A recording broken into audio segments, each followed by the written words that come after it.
O voin hi October ni li ania rulam khuain kan supply road ti ngai nam to lo heng lai ten motor tang na salu tuka ten naktuk hi troy press battery sai chala kalani to don chumi tu chuan lungpho ngen tiang rulam thinglian pivel kan kalkong ani bokatin rulam big tan hi kan supply road ani bokani chuan tian kan natlang taringot ma khotlang hi chuan voin kan natlang hi kan congress lam official candidate kan bial tui kom biala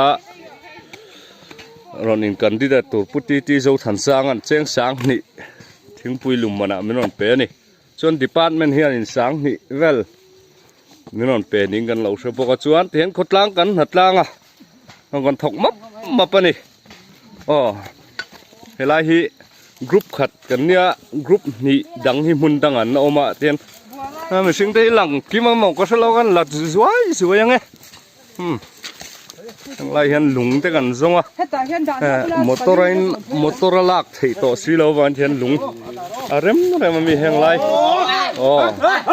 heng lai vela mi hi kan ker ani ti hian awa nuam tak em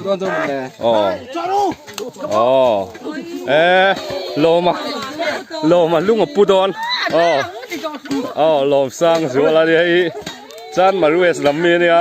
rula mani boka lunga pu apon mai chu tiang vel chu kan ni le tiang kan la thir ngai lai hi arab thak khom mai lai hi akhwar lu tu ko motor differential hi hai tai phei rin ruak to for hui lo car le em lo te phei chu kal pokal thei to lo ni chu ti hian a zong zang chu kan ti thei kan ring chung lo a zual pui akal thei na turin ro man na kan siam vel tamai mai ni ome